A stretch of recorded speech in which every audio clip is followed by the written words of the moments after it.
বালি মারার কি দরকার ছিল রে? হ্যাঁ, এই বালি মারার কি দরকার ছিল? আমরা তো হুন্ডানে রিল্যাক্স হয়ে গেছি বেটা। বরস নাই এখন বুধাই এখনো এই যে ব্যথা পাইলি, এই আমার ব্যথা দিলি। Hey, hello, what's up guys? I am Arisifa Sheikh and welcome to my brand new video. আশা করি আজকে ভিডিওর টাইটেল এবং থাম্বনেল দেখে আপনারা হয়তো এতক্ষণে বুঝেই গিয়েছেন আজকের এই ভিডিওটা কি নিয়ে হতে চলছে। ইয়াপ গাইস, আজকে আমরা ঘুরতে গিয়ে অ্যাক্সিডেন্ট করেছি 4B বাইক নিয়ে। ছোটোখাটো একটা অ্যাক্সিডেন্ট, কারোই তেমন একটা ক্ষতি হয় নাই। এইটা বড়সড় একটা অ্যাক্সিডেন্ট হইতে পারতো, ওরা অনেক ছোট মানুষ, ওরা বুঝতে পারেনি, একটা ভুল করে ফেলেছে। আমি এটা আপনাদের এক্সপ্লেন করছি। বাট সর্বপ্রথমে বলে নিয়ে, আমাদের এইখানে ভিডিও বানানোর কথা ছিল 4B নিয়ে, 4B গুড অর ব্যাড আর কি, 4B রিভিউ করার কথা ছিল আমার আজকে আমি 4B রাইড করে রিভিউ করতাম। বাট এইখানে অ্যাক্সিডেন্ট হয়ে যায় আনফর্চুনেটলি। ওরা অনেক ব্যথা পায়, ওই ছোট একটা পিচ্চি একটা মানুষ, ও হাতে অনেক ব্যথা পায়। সাইকেল নিয়ে ও সোজাসুজি আসতেছিল। ও আমাদের ক্যামেরা দেখে আর কি ও বাউলি মারতে যায় আর কি। ক্যামেরা দেখলো, অনেক আছে না বাচ্চা পোলাপানরা, অনেকেই আর কি পাগলামি করে, সেরকমই কিছু একটা ধরে নেন। ভাগ্য ভালো, আমরা পুরো রাস্তা বাইক যেমনই রাইড করি না কেন, ওদের কাছে যাওয়ার একটু আগে থেকে আমরা বাইকটা একটু স্লো চালাইতেছিলাম। আমরা দুইজন নিজেদের ভিতরে আর কি ডিসকাস করতেছিলাম বাইকটা কিভাবে কি, ওর বাইকটা আর কি ও মাইলেজ কীভাবে পায়, কত পায়, এইসব নিয়ে আমরা আলোচনা করতেছিলাম, যেন আমি আপনাদের ব্লগের মাধ্যমে সেটা বোঝাতে পারি।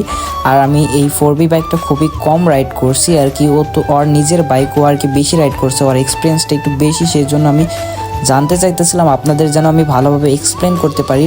5-6 মিনিট রাইড করে তো কাউকে কোনো কিছু বোঝানো সম্ভব না, সেটা নিয়ে আলোচনা করতেছিলাম।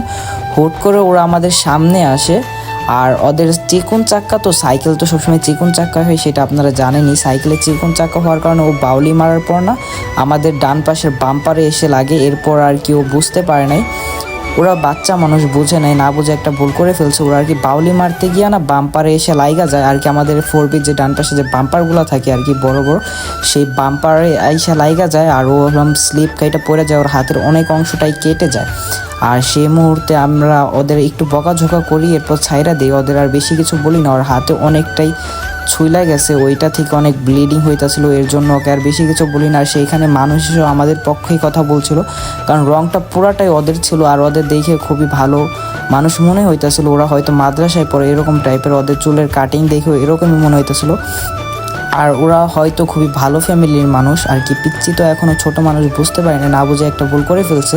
আর আমরা যখন ওদের সাথে কথা বলতে চাই, তখন ওরা অনেক চুপ হয়ে গেছিলো। ওদের মুখ দেখে বোঝাই যাচ্ছিলো যে ওরা অনেক ভয় পাইতেছিল সেই মুহূর্তে। আর ওদের ফ্রেন্ডরা সবাই চুপ হয়ে যায়, জানে ওদেরই ভুল, এর জন্য আর ওরা কোনো কথা বলে না, ওরা চুপচাপ থাকে। আর ওরা বাচ্চা মানুষ, ওরা আর কী বলবে আমাদের সামনে।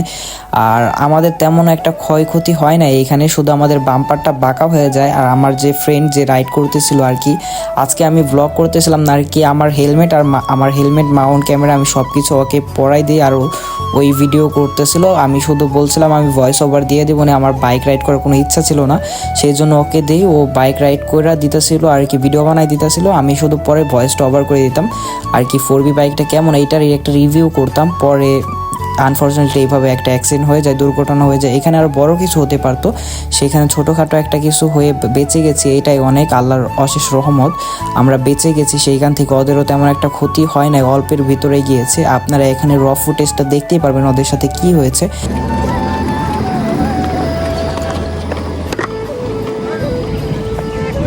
যত হুন্ডার কিছু হয়েছে নাকি? বালি মারার কি দরকার ছিল রে? হ্যাঁ, এই বাউলি মারার কি দরকার ছিল? আমরা তো হুন্ডানে রিল্যাক্স হয়ে গেছি বেটা। বরস নাই এখন বুধাই এখনো এই যে ব্যথা পাইলি, এই আমার ব্যথা দিলি। গাইজ, এইখানে র ফুটেজটার ভিতরে ব্যাকগ্রাউন্ডে একটা মিউজিক বাজতেছিল, কপিরাইট ক্লাইম আসতে পারে, সেজন্য আপনাদের আর র ফুটেজের ভয়েসটা দিলাম না আপনাদের।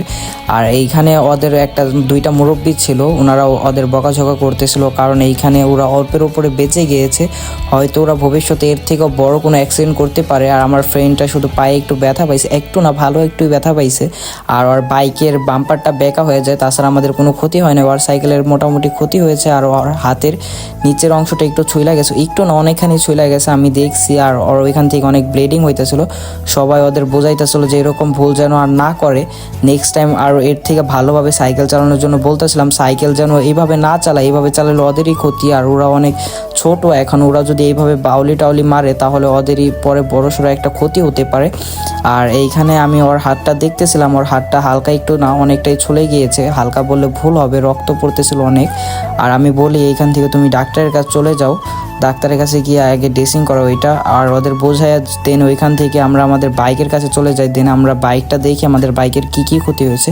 সেখানে গিয়ে দেখি আমরা শুধু আমাদের বাইকের বাম্পারটা বাঁকা হয়ে গেছে, তাছাড়া আহামরি কোনো ক্ষতি হয় নাই। আর এইখানে আমার হাত থেকে আমার ফ্রেন্ডের সানগ্লাস পরে গিয়েছিল, সানগ্লাস নিয়ে এসেছিলো, পরে আমি আমার হেলমেট পরানোর কারণে ও আমার হাতে সানগ্লাসটা দেয় ওইটা পরে গিয়েছিলো।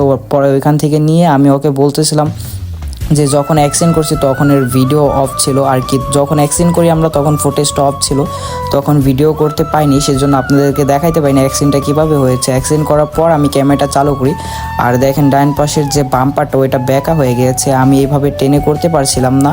আর তখনই সামনে থেকে আরেকজন মুরব্বী আসে, উনি আমাদের সাথে কথা বলতেছিল তোমরা তো কোনো ব্যথা ট্যাথা পাও নাই। আমরা বলি না, আমরা কোনো ব্যথা পাইনি, শুধু আমাদের গাড়ির শুধু বাম্পারটা বাঁকা হয়ে যায়। আর এরপরে ওনারা দুইজনই আমাদের সাথে কথা বলে চলে যায়। এরপর আসি, পর বাইকের বাম্পারটা পাদানিতে পা রেখে পরে পাড়া দিয়ে ঠিক করে, পরে আমরা এখান থেকে চলে যাই। চলে যাওয়ার পর এক সামনে গিয়ে দাঁড়ায় পরে কথাবার্তা বলে পরে আমরা বাসায় চলে আসি। এরপর আমাদের আর 4B রিভিউ করার কোনো মুড ছিল না। আর আমরা এখানে দেখতেছিলাম নিচের কিটে কোনো দাগ পড়ছে নাকি, এখানে কোনো দাগ পড়ে নাই, শুধু বাম্পারটাই বাঁকা হয়েছিল, তাছাড়া আমাদের কোনো ক্ষতি হয় নাই। এরপর আমি বাইকটা রাইড করে যাই, আর ও পায়ে ব্যথা পাই, সেজন্য ওকে পিছে বসাই নিয়ে আমি পরে চলে যাই। পরে এইখান থেকে আমরা আর কোনো রিভিউ বা কোনো ভিডিও করার মুড ছিল না, সেজন্য বাইকটা রিভিউ করতে পারিনি। যদি আপনারা 4B বাইকের যদি কোনো রিভিউর ভিডিও চান তাহলে পরবর্তী ভিডিওটা 4B রিভিউ করব, 4B কেমন, ভালো না খারাপ, কিভাবে কি মাইলেজ দেয়, কিভাবে কি ইঞ্জিন সার্ভিস করে, এইগুলো নিয়ে আলোচনা করব। যদি আপনারা পরবর্তী ভিডিওতে 4B রিভিউ চান তাহলে পরবর্তী ভিডিওটা 4B নিয়ে করব। এরপরে এইখান থেকে আমরা কথা না বাড়িয়ে এইখান থেকে চলে যাই। এরপরে আমরা সামনে গিয়ে দাঁড়ায় কতক্ষণ ছবি টবি তুলি, দেন বাইকের কতগুলো পিক তুলি থাম্বনেলের জন্য। এরপর এইখান থেকে আমরা বাসায় চলে যাই। এরপরে আমরা কোথাও দাঁড়াই নাই। সবশেষে সবাইকে একটা কথাই বলতে চাই, সবাই রাস্তাঘাটে ধীরে সুস্থে বাইক চালান, চিন্তা ভাবনা করে বাইক চালান বা গাড়ি চালান, যেইটাই চালান, সাইকেল চালান না কেন, অটো চালান, যেইটাই চালান, একটু সাবধানে চালাবেন, নিজের চিন্তা করবেন, সামনের জন্য চিন্তা করবেন, এরপরে গাড়িটা চালাইবেন। কারণ কোন সময় কার ক্ষতি হয়ে যায় কিছুই বলা যায় না, ক্ষতিটা আপনার হতে পারে, আমারও হতে পারে। সবাই একটু ভালোভাবে গাড়ি টাড়ি চালান। আর ওরা বাচ্চা মানুষ বুঝতে পারেনি, সেজন্য ওদের আর কিছু বলেই নেই, ছাইরা দিয়েছি। হয়তো বড় মানুষ হলে কিছু একটা বলা যেত এইখানে, বা কিছু একটা করা যাইতো, এইখানে ওরা ছোট মানুষ কিছুই বোঝে না, সেজন্য আর কিছুই বলিনি। তো আজকের এই ভিডিওটা অনেকটাই বড় হয়ে গেছে, এই ভিডিওটা আর বড় করব না। আশা করি পরবর্তী ভিডিওর জন্য অপেক্ষা করবেন, সে পর্যন্ত আমাদের সাথেই থাকবেন। সি ইউ সুন, আল্লাহ হাফিজ গাইস।